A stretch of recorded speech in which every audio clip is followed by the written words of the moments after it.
listen to WCCSradio.com, and Caroline Susie is on the line with us. See, Caroline, I was so concentrated on making sure you were a Caroline and not a Carolyn that I mispronounced Susie. That's not a good way to start it, is it? My goodness. Our visit this morning presented by Marcus and Mack, voted best law firm and best personal injury lawyer 3 years in a row. In the Best of Indiana County contest, you can visit them online at marcusandmack.com. Caroline, this new study is out that says that ultra-processed foods may increase fat and weight regardless of exercise. That's got a lot of people scared, Caroline, because they're thinking, maybe like when I was younger, I can eat whatever I want because I'm working it out by playing tennis and running and playing basketball all of the time. And here my pipes probably aren't liking that inside, huh? Well, here, I have some good news for listeners today. The devil's in the details here with processed foods. So think of this in two categories. Mm-hmm. There's processed foods, which in theory, if you've sliced an apple, you've technically processed it. If you boil pasta, you've technically processed it. Even those frozen peas in your freezer that are just, when you look at the ingredients list and it just says peas, those are technically processed foods. But all those are wonderful additions to your diet, to your pantry, for yourself and for your family. What we're really looking at here and talking about are ultra-processed foods. And these are going to be foods that are, think of mass-produced cakes and cookies, prepackaged meals, chips and those sort of foods. That's really what we're identifying. And we know these foods tend to have lower nutritional value. They tend to be higher in fat, higher in saturated fat, higher in sodium and calories. So no surprise that it's not on the top of your dietitian's recommendation list. But I hope that provides some perspective for listeners that processed foods aren't necessarily the bad guy or something to be scared of. What you want to maybe limit and pay attention to in your diet are these ultra-processed foods, because as more and more studies come out, we're learning more about them and how they potentially could have some negative impacts on our health. Caroline, I don't know if you heard it, but there was an audible whew coming from all of the homes here in Indiana, Pennsylvania. I love it. I see, we're bringing joy on this Friday. Don't be scared of all these foods. Some of them are wonderful additions. She is an award-winning registered licensed dietitian joining us this morning. We've been really focusing upon weight and weight management with our Journey to Lean program with our local hospital, IRMC, and the various other efforts that people make. And this is, Caroline, National Quitters Day. Did you know that? Yes, I've heard that. So I hope that this timing gives some motivation to people. And you know what? You don't need to have that all or none attitude, right? If you fall off or fall off the wagon or miss a day, just get back on. Get back on at the next meal or the next opportunity, and think of this as more a marathon, not a sprint.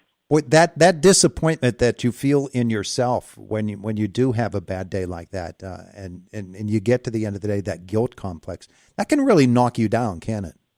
Absolutely. And so really trying to just let it go. It's in the past, let it go. We're moving forward, and look at next meal, next meal or snack is a new opportunity for you to make those healthy choices. So again, the long-term goal here, to help you live longer, help you feel better, help you have more energy. So obviously we don't want Fruit Loops every single day. Those would be in the ultra-processed foods thing. They're nothing but sugar. And I think that's probably a good place to start is, what are we having for breakfast, Caroline?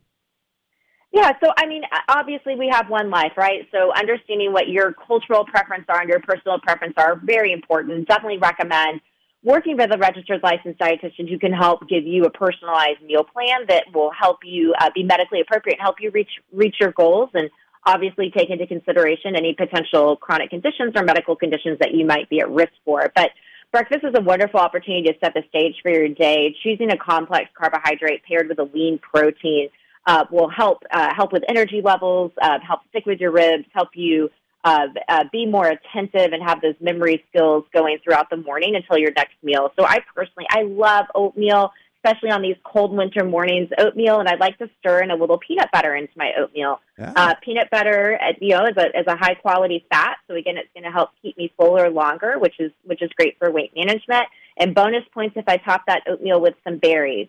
But any complex carbohydrate plus the addition of a lean protein or a healthy fat would be a wonderful option for listeners. Yeah, sometimes, Caroline, I think we get all caught up in terms. What's a complex carbohydrate? What's a good carbohydrate? What's a protein? All of those different things.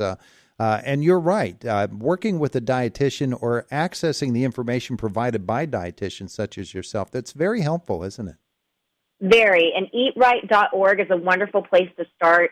So many fantastic free resources on there to help you navigate these definitions while getting great meal and recipe ideas for you and your family. Now, we had that saying that has been cropping up this week, that a proper way to get a fit body, it's really about the kitchen and not about the gym. And that's probably a little bit overstating it, but really it starts there, though, doesn't it, in the kitchen? Yeah, I mean, there's a lot of things that we can't control, right? Like we can't control our genetics, and where it might be some limitations around our socioeconomic, et cetera. But what we can control is trying to incorporate movement daily, trying to ensure that our diet is full of fresh fruits and fresh vegetables, that we have the opportunity to incorporate plants where we can, so we're hitting those fiber goals, and of course, choosing lean protein throughout the day. So don't think of it as, oh gosh, these foods are scary, all these foods I need to avoid. Let's approach it differently and take a step back. What foods have I consumed today? What should I be consuming more of? I think when we approach things from that place of being inclusive, it tends to be a little easier to adhere to some of the dietary changes that we'd like to make. It also just comes from a place of not setting yourself up for failure. Caroline, how important is it for us, or how beneficial is it for us to actually have a sort of a team approach, to have somebody that we can talk with about it and be accountable to? Yeah, I think we're all different with how our personalities work with change, but I think we all perform better with a coach, right? Accountability is huge. So finding that clinician or clinical care team member to help support you through these behavior change, we know that's going to set you up for long-term success. Again, definitely want to plug dietitians. If you're trying to find one in your area, again, you can visit eatright.org and type in your zip code and a whole list will pull up. And many actually are seeing patients through telenutrition. So you don't even have to leave your house, which is fantastic. Yeah. And before I let you go, because we're headed toward the top of the hour here, I wanted to ask you about those who have maybe neglected their fitness for many, many years, and they've gotten themselves in a situation where their bodies are just way out of control. Medical intervention, or at least medical monitoring. Do we need to go to the doctor before we start any radical diet plan or exercise fitness plan? Absolutely. You always want to check in with your primary care physician before you start any changes. That's for your patient safety, for your health. So if you find yourself in that boat, definitely reach out to your doctor before you start anything. Your safety is most important. She is Caroline Susie. She's been with us here this morning, and she's been encouraging us and done a great job of it. Caroline, where are we learning more about you and what how you can help us? You can find me over on Instagram at Caroline Susie RD, or you can find me on my website, CarolineSusieRD.com. And again, the Academy of Nutrition and Dietetics is a wealth of information, and that is eatright.org. Eatright.org. Caroline, thank you so much. My pleasure. Have a wonderful day today. All right. Have a plant. It is the voice of Indiana County, WCCS, and it's a minute and a half away from 9 o'clock.